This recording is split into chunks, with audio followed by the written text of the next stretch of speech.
मित्रों, आज का विषय है स्त्री की कौन सी कमी के कारण उसकी हंसती खेलती जिंदगी में आग लग जाती है।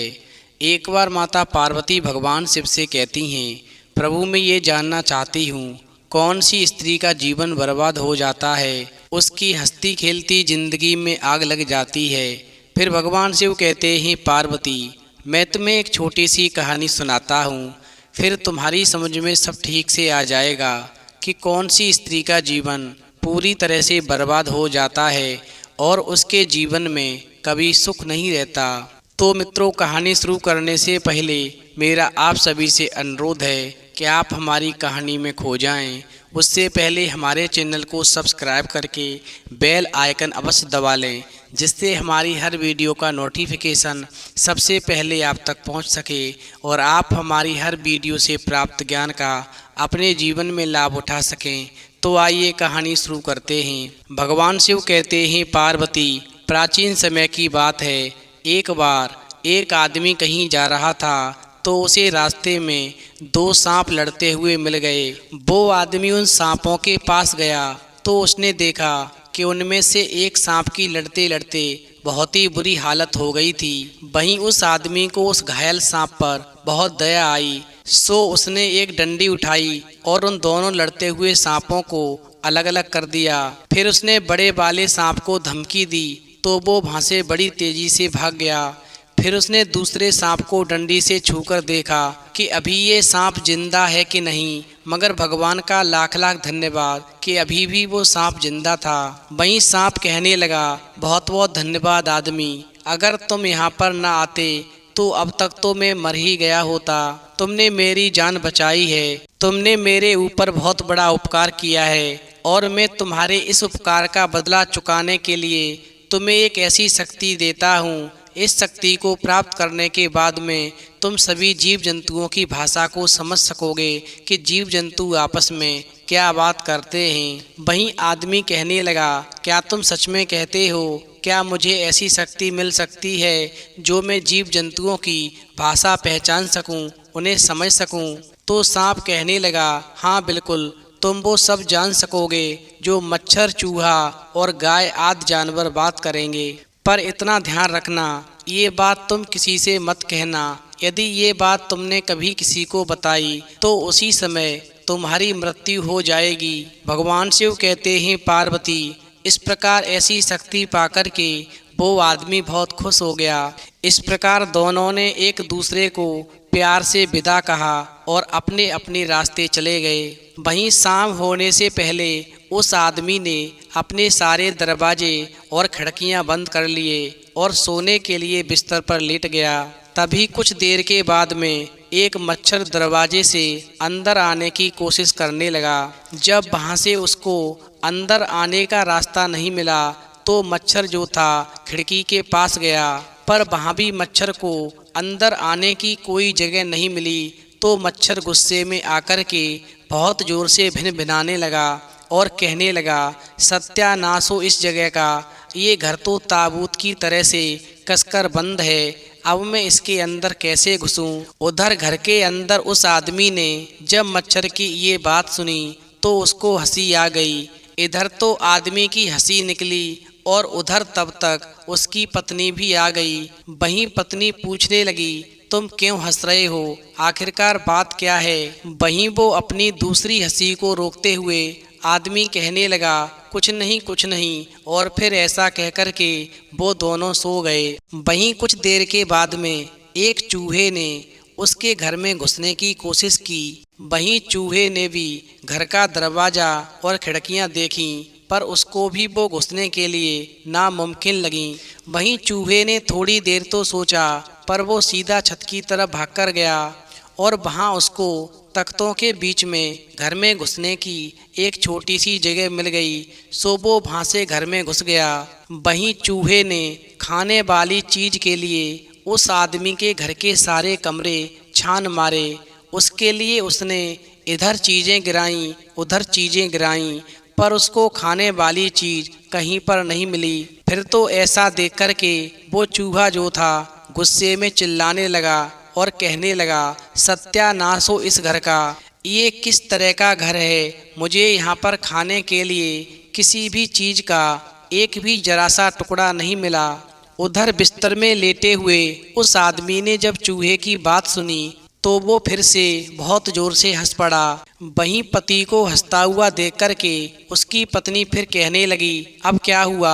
अब क्यों हंस रहे हो? आखिरकार बात क्या है? वहीं आदमी ने अपने आप को बड़ी मुश्किल से रोकते हुए कहा, ओहो कुछ नहीं कुछ नहीं, सचमुच में कुछ नहीं, तुम सो जाओ।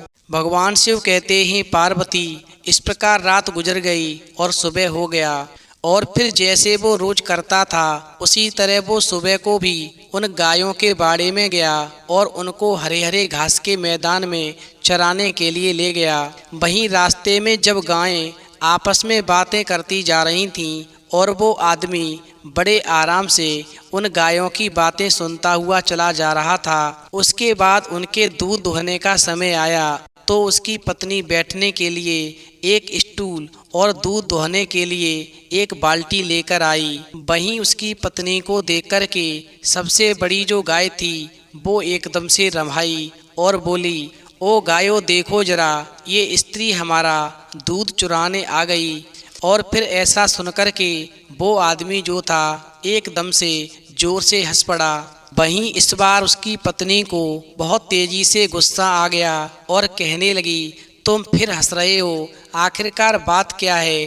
कल से तुम हंसे ही जा रहे हो। वहीं आदमी कहने लगा, नहीं नहीं, कोई खास बात नहीं, बस जरा यूं ही हंस रहा हूँ। पर उसके पास में ऐसा कोई बहाना नहीं था जिस पर कोई दूसरा उस पर विश्वास कर लेता। उसी समय गाय ने फिर से रवाना शुरू कर दिया, नहीं नहीं, आज नहीं, आज मैं अपना दूध अपने बछड़े के लिए रखना चाहती हूँ। और गाय ऐसा बोलते हुए उसकी पत्नी से दूर हट गई और उसने अपना दूध नहीं दोहने दिया।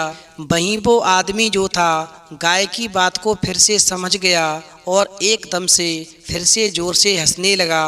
वहीं इस बार उसकी पत्नी से रुका नहीं गया और कहने लगी, तुम क्या सोचते हो कि तुम किसका मजाक उड़ा रहे हो? वहीं उस आदमी ने फिर से अपनी पत्नी को शांत किया और कहा, ओहो मेरी प्यारी पत्नी, किसी का नहीं, किसी का नहीं, मैं किसी का मजाक नहीं उड़ा रहा, तुम तो यूं ही बस जरा सी बात पर नाराज हो रही हो। वहीं पत्नी कहने लगी, कल से तुम एक बेवकूफ़ की तरह से मेरे साथ बर्ताव कर रहे हो। और इस प्रकार गुस्सा करते हुए वो स्त्री जो थी अपना स्टूल और बाल्टी लेकर के घर के अंदर चली गई।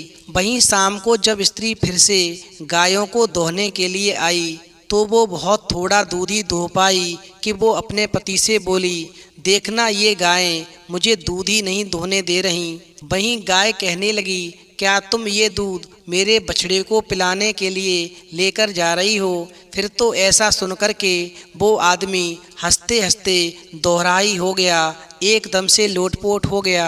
वहीं अपने पति को इतना तेजी से हंसता हुआ देख कर के वो पत्नी कहने लगी, ये क्या कोई हंसने की बात है? मैं तो तुमसे कह रही हूँ कि ये गाय मुझे दूध नहीं दोहने दे रही हैं और तुम इतनी तेजी से हंस रहे हो।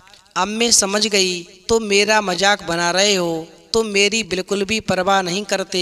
वहीं एक बार फिर गाय रम्हाई और कहने लगी, हो सकता है कि उसके पास इसकी कोई वजह हो। वहीं वो आदमी जो था गाय की बात पुनः सुनकर के फिर से जोर से हंस पड़ा।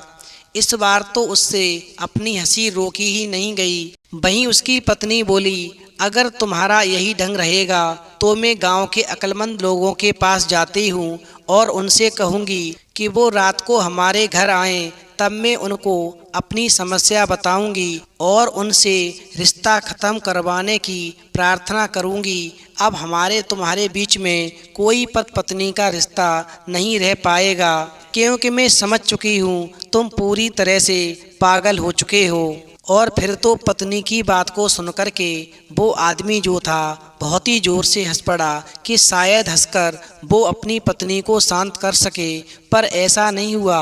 उसकी पत्नी शांत नहीं हुई। वहीं शाम को गांव के बड़े लोग जब आए और आग के चारों तरफ बैठकर उस स्त्री से कहने लगे, तुमने हमें यहाँ पर क्यों बुलाया है? बताओ तुम्हें क्या परेशानी है?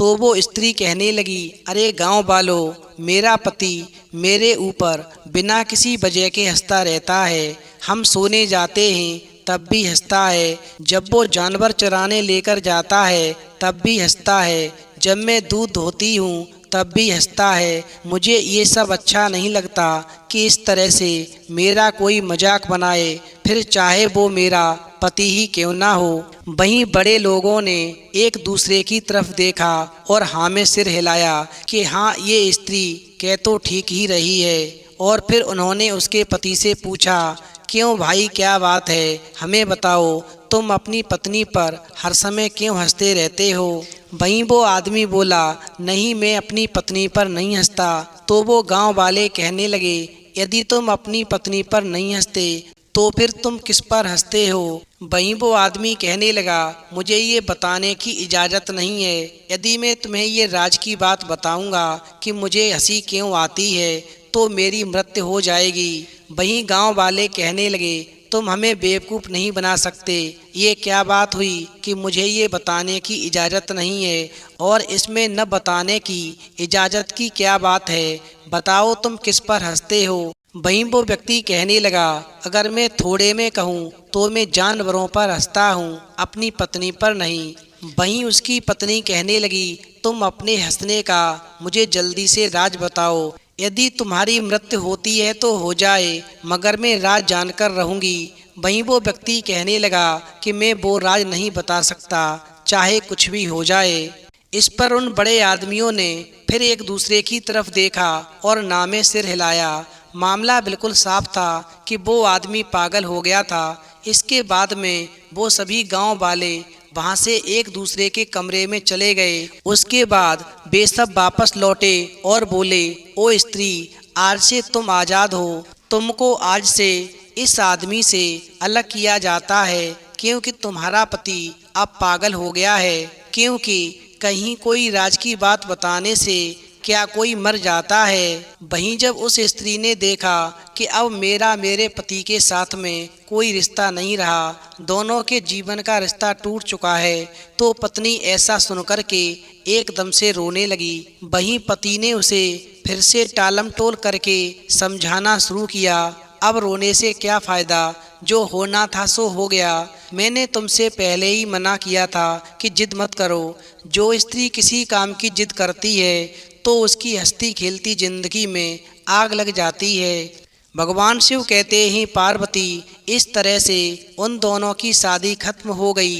गांव के लोगों ने उस दुखी जोड़े से सहानुभूति प्रकट की। वहीं वो व्यक्ति मन में सोचने लगा, अब मेरी पत्नी मुझसे अलग हो गई, अब मैं किसके लिए जीऊँगा। चलो आज मैं इसे बता ही देता हूँ कि मेरे हंसने का आखिरकार राज क्या था। फिर वो व्यक्ति बोला, एक बार मैंने एक सांप की जान बचाई तो सांप ने मुझे एक वरदान दिया कि मुझे सभी जीव जंतुओं की भाषा समझ आ जाएगी, और यदि ये राज मैंने किसी और को बताया तो उसी पल मेरी मृत्यु हो जाएगी।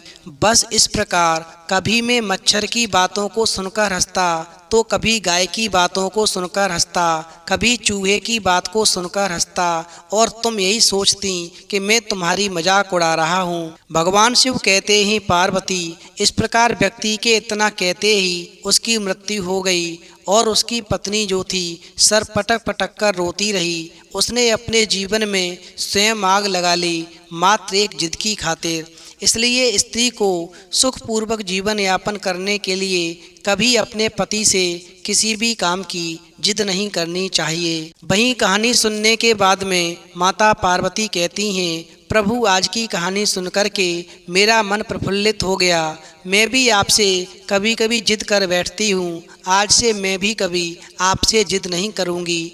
तो मित्रों, यदि आपको कहानी पसंद आई हो तो प्लीज़ आप हमारे चैनल को सब्सक्राइब करें, और भगवान शिव और पार्वती के लिए एक लाइक करना बिल्कुल न भूलें।